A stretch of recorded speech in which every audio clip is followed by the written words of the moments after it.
Okay, Jesse is back. This is the Vengeful Cry build. Cheato Vengeful Cry. This is another Rage Vortex build. I have started Rage Vortex for the past, I think, like 7 leagues or so. I love the skill. I just think it's a fun skill to play. I think it's an exciting skill gem. We'll take a look at it real quick. It is basically a AoE that scales based on the amount of rage you have, and the rage is the little red thing that fills up in this bottom right bar. Basically, you want as much rage as possible. And if we read the stats here, Rage Storm deals more damage per rage sacrificed. Rage Storm has +1 meters to radius per rage sacrificed. So we really want to sacrifice as much rage as possible. Now let's talk about the Vengeful Cry skill gem.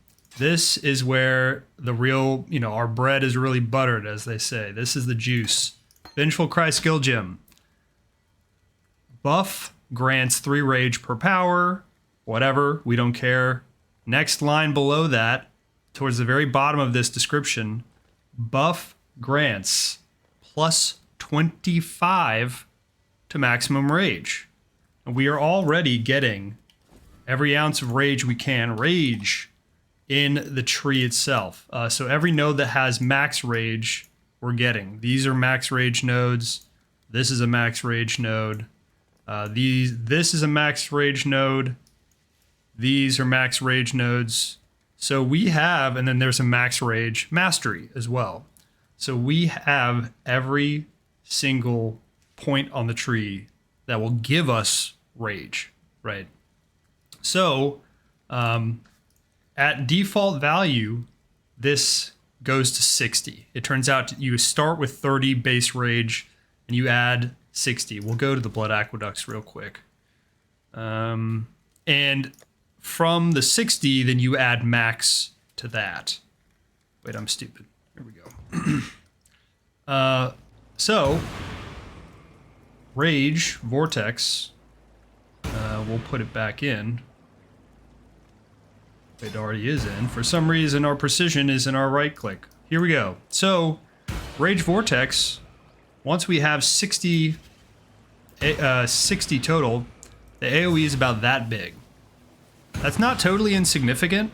You can see that's a little bit bigger than a Cyclone, for example. And this is a duration-based gem, so it will stay and continue spinning. The Rage Storm will continue spinning after it's collided with terrain, for example. And in our case, we actually want duration because Warcries have duration. So you may notice we've taken a few Warcry duration nodes here as well. Duration is kind of nice to have in general. So we also have duration from our amulet, which this amulet isn't particularly great, but this is a double implicit that we found, which you can look on the trade site for these, by the way. They are from the Blight mechanic. But exceptional performance gives us a little extra skill effect duration, which we like. So let's talk about the Vengeful Cry skill gem a little bit more. There's something important that you need to know about it. Very relevant here. So as excited as we are to get max rage from this gem, it turns out that you can't actually just click Vengeful Cry. On my skill bar here, it is I usually keep it at E or at R. But notice I can't use it. I'm hitting R. Why can't I use it? Missing retaliation requirement. Oh God. This gem has a whole other thing you have to deal with. It's actually a retaliation skill. So it means that in order to activate this Warcry, in order to use this Warcry, you have to be hit with a savage hit. Is retaliate against a savage hit with a Warcry. So that's actually a pretty significant downside to Vengeful Cry. Otherwise, I think more builds would be interested in using it. If you could just use it for free, I mean, every Earthshatter build would use it. You just pop it all the time. Cannot be used by default. It's one of the lines in here. So a savage hit, which I don't want to go too deep into like game mechanics here, but Savage Hit is a 15%. Okay, not that dramatic. It is a hit that deals 15% or more of your maximum life. And so for our situation, for our purposes, if we are hitting ourselves, we can proc Vengeful Cry, assuming that it's a large enough hit to be 15%. Now you'll notice that this Rage Vortex build, in addition to the vast majority of other Rage Vortex builds on poeninja, they're using some kind of self-hit tool. Most people are using Forbidden Rite. I am using Forbidden Rite as well. You'll notice that when I do my weapon switch here, Forbidden Rite is in my right click. So if you use Forbidden Rite is a gem, the spell that deals max life as base chaos. And so you take damage from that 25% of maximum energy, 40% of maximum life as chaos damage. So you're taking chaos damage, which qualifies. This qualifies as a hit that goes towards your Savage Hit threshold of 15%. So, and you'll see that little icon atop the character. That means you have 2 seconds to hit the Vengeful Cry in order to get its benefits. Now, for our purposes, Rage right now is at 60. If we hit Vengeful Cry, I hit R, suddenly we have 136 total Rage. This is a lot. This is not a trivial amount, especially for the amount of Rage we're trying to sacrifice with our Rage Vortex skill gem. So, we'll do this one more time, and then we'll swap, and I'll show you the size, the AoE of the Rage Vortex. So first, this is what it looks like now. I'll try to hit it against the wall again. Oh, it doesn't work. Well, either way, so that's the AoE now. And then once we hit 136, shabam! That is much bigger. And more importantly it's a lot more damage. A lot more damage. So, so we'll do a map here, and I'll show you. We'll actually fight some dudes to show you what's going on. And right now the build has a major critical crisis, unfortunately. And that crisis is we are too tanky to make use, really, of Forbidden Rite. We're becoming so tanky that Forbidden Rite is not able. We're not able to proc it. We're not able to proc a Savage Hit on ourselves. Forbidden Rite's not doing enough self damage. It's a whole thing. It's a huge pain. It is what it is. So I had a really juicy map. Oh, there it is, I think. It's pretty juicy. It's juicy enough for what we want to do here. Wait, where's my other? I had another. Dang it. Of course, we're going to run out of a Scarab as soon as we're trying to record a video here. No. Well, you know what? I'm trying to get this video done. So here we go. We're going. This is a T16, so it's nothing crazy. But you'll see how big the AoE is. And I think the AoE is something that people may look at if they want to play this build. Because AoE is just fun. A quick note on what our total Warcry package. We have Duration and Urgent Orders attached to 4. We have Ancestral Cry, Enduring Cry, Battle Mage's Cry, and Vengeful Cry. Battle Mage's Cry gives us a lot of base crit, a very large amount of flat base crit, which significantly boosts our damage if we have it up. So we try to keep that up if we can. Enduring Cry is just an insane amount of life regen, a similar thing. And then Ancestral Cry gives us the max elemental resistances, and I'll show you the defensive stats with Ancestral Cry. So 85, 84, 84 with all this. Huge amounts of resistances from that gem. And it lasts, like, I don't know, 10 seconds maybe? Which, I mean, certainly better than the 3.5 seconds that that it's at default, but we wish that it would last a really long time, so we didn't have to use it. But all right, here we go. Do this. Do this. Oh God.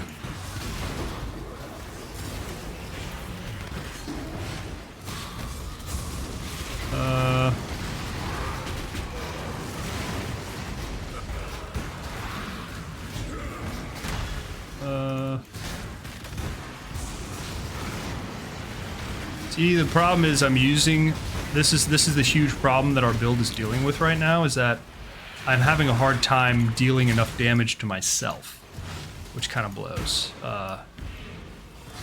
That's sort of a devastating truth. We could reduce our fire and chaos, and that would certainly, but I want to, while I have 57% experience, I would rather not kill myself. There we go. We got it.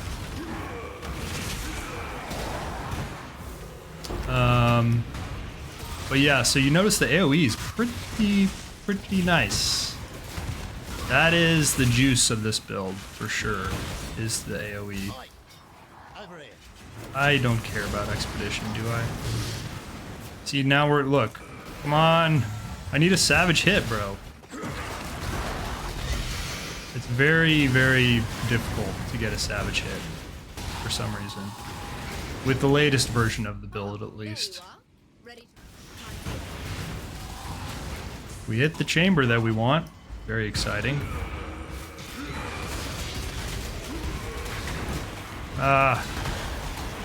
You need to take your Vengeful Cry opportunities when you see them, so when that icon is up, you try to... I try to weapon swap to get the 50% extra buff effect, but sometimes I don't hit it.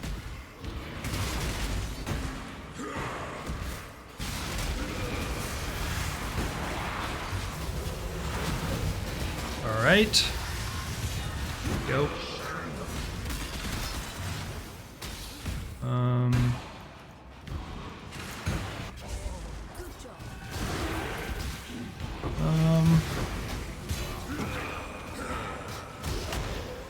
I mean, I don't care about Jeweler's Orbs at all, but fine, whatever.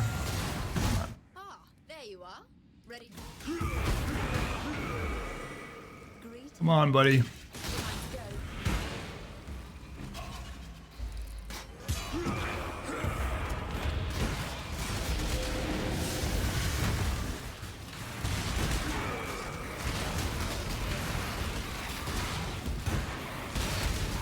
So when the Delirium starts to stack up, our damage is going to start to not look as good. Oh, that's the other problem is we have this implicit on our gloves that gives us damage reduced due to the Cage Mammoth Unique, but which is like the new Legion mechanic. So we're excited we got that, but it makes us so tanky that we don't. Makes us too tanky because we can't proc our freaking Vengeful Cry. It is very cool to have it. I am very excited that I got it. I'm not, you know, I don't want to.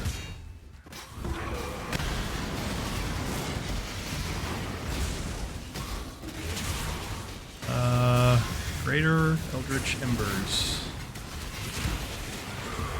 I do a lot of the boss. I click the boss one quite a bit, I'll be honest. I mean, you know, because I'm just, like...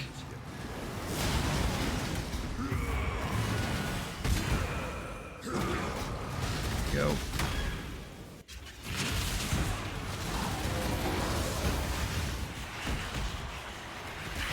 Alright, we'll see how many splinters we get from this. Sometimes you can get a really fat amount of splinters, sometimes not. Oh, I wonder what that was. I think we just let ourselves get too low before we used Enduring Cry. Well, so clearly this, whatever, there's probably a mod in this map that is a little bit too spicy for me. That's really unfortunate. I'm not gonna get the fat, Can I save it? Nah. That's too bad. Well, you know, a disappointment for a video, but because I actually hadn't died in a minute either. But the build is probably a little too clunky to be super meta, you know, because if you really want to make the most of it, you have to weapon swap. And the way to automate it is the way that I wanted to automate it, which is you have to, you know, go out of your way to get a ton of self damage from Echoes of Creation. So it is possible to not have to use Forbidden Rite and to make yourself tankier to chaos damage. It is technically possible, but is it practical? Maybe not. I don't know. I wonder what this was that killed us. This game really does need a death recap. Really does. Come on, guys. There we go. And it's funny that I feel like I'm at the same level of tankiness, but sometimes Forbidden Rite does proc Vengeful Cry, sometimes it doesn't. It's like, even though it feels like nothing materially changes. I also messed up. I should have grabbed the other, Alva. The Alva thing that gives me an extra temple, but that's okay.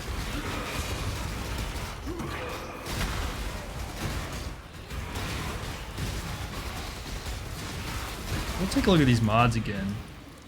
Let's see, what do we got here? AoE, extra fizz is cold. I guess reduced damage from crit used to be a mod I don't care about, but I guess now I do, right? And now we're a crit variant.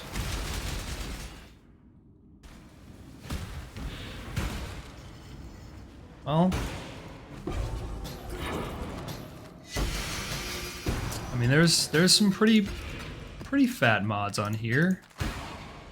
Do I care about picking that up? Don't ask me why I'm picking up Void Axes. It's for a... I thought about doing some recombinate shenanigans and trying a different base just for fun. We're using a Veil Axe, which I'm pretty pleased with, but there you are. I guess we'll get the valuable Timeless Monolith. I don't know why not. Ooh, buddy. I like usually, I'm not fast finger enough to actually save myself with my life flasks. I don't even know why I have them. Like, I literally, I'll let myself die even though I have full life flasks all the time. Happens all the time. Another thing you can do with this build is get Storm Shroud, which is just really good. It's just an extremely good tool. Kind of OP, frankly. Because it also helps you, it protects you from things like Scorch. Like, it's super OP. Just incredibly busted. That's why it's kind of an expensive jewel. I wonder what it is now, but... Yeah, Storm Shroud is definitely an option for us.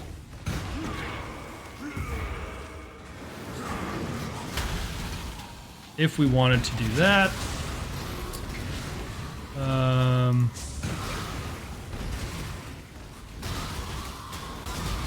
Just clearing the rest of this map, and then we will call it a day. Oh.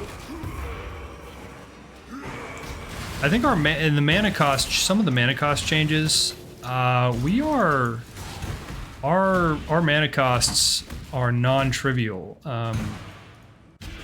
and it's sometimes we can't throw out everything.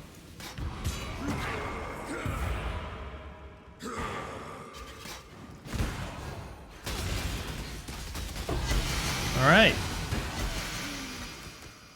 app is complete.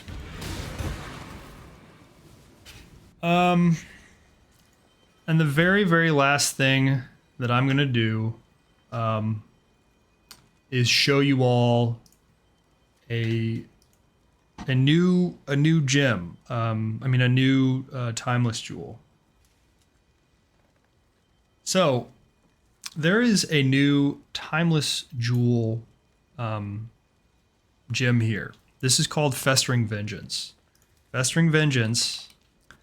This is a timeless jewel, which is, it competes with like a Karui jewel, with a Legion jewel.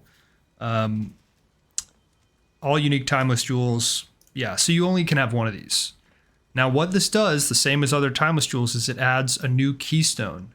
This keystone gives you max rage, overwhelming hate. This is insane. Increases and reductions to max life also apply to max rage at 20% value. So remember all that stuff that I said at the beginning of the video about rage, about how important max rage is. It gives us AoE and it gives us damage. It is a direct more multiplier and it's a direct scaler, extremely beneficial for this build. And obviously, one from like it is a look at the Berserker Ascendancy. You have increased rage effect, which rage gives you more attack damage, and increased attack speed. So at that 136% rage, 130% 6 max rage that I had, that is 136% attack speed, which is pretty giga, which is a very nice multiplier for builds, for attack builds. And we obviously, like I mentioned, this is a buff effect version. This is all buff effect. Buff effect here, buff effect here, buff effect here, buff effect here. We were trying to get as much Warcry buff effect as we possibly could, right? That's one way to realistically scale max rage, and this is sort of the proof of concept that I got up to 136 with this implicit. It's good, less damage taken. I think this is still a pretty good build, but after seeing this, it is I mean, there's a reason maybe that this is no longer the best version of Rage Vortex. So if you are exclusively like, I want to make a new Rage Vortex build, this is something worth considering. And this is a build around, this is the poeninja profile. I don't know who this guy is. If he was a streamer, I would actually look him up, try to find him to see how this plays. Now this build obviously has way more currency invested in it. My build is pretty inexpensive at this stage. This build though, it is a implicit Eternal Apple, just a very strong build overall. The Eternal Apple variant of this, by the way, you notice that he should have oh, there it is. So he actually is doing, does he self-cast? Oh, he's using the Battle Mage tech. Okay. Well, either way, you can't have too much. He has 25% chaos resistance. You notice this? That's in order, for the sake of proccing Forbidden Rite to get that savage hit threshold. But the Eternal Apple variant, trigger a socketed Warcry skill, this in its own right is very strong because I do believe the Vengeful Cry is triggered. So I'm curious what his total Warcry buff effect is. He probably doesn't need as much as I do. And he probably is able to trivialize, and he has the same less damage taken modifier that I do. So this is why I was looking at this guy's profile. I'm like, somebody else realized how broken this mod is here. You can even see, for the purposes of my own build, look at all this crap I've saved. I have a bunch of these league. I have a bunch of these Enshroud Unique gloves, the Karui Enshrouding Crystal. I have a lot of these saved, and I still have, I think, a lot of the Karui fragments saved as well. Yeah, I have like 5 Karui emblems saved. And it's because I had a plan that I was gonna roll Legion and farm these gloves, variants of these gloves, again and again and again and again and again, and try to get maybe something like the Excommunicate gloves. Excommunicate gloves here would be cool, or even the Virtuosity. I think those are the ones that give 300 crit multi. either way, this is such an interesting implicit. It's so strong in its own right. But this guy, you know, with the new Timeless Jewel, with Festering Vengeance, this may be the actual de facto best Warcry build right now. Vengeful Cry build. So Cheato Vengeful Cry should be somewhere on that list, by the way, if we're looking for Berserkers and we're looking for Rage Vortex. I'm somewhere on here. There we are, down at level 94. Sad. And our damage, you know, does not look as dramatic as these guys. Of course, he has a Mage Blood, but that's a different thing. But yeah, I think that's going to close it out. If you all have questions about this, let me know. I will put the POB in the description. Bye.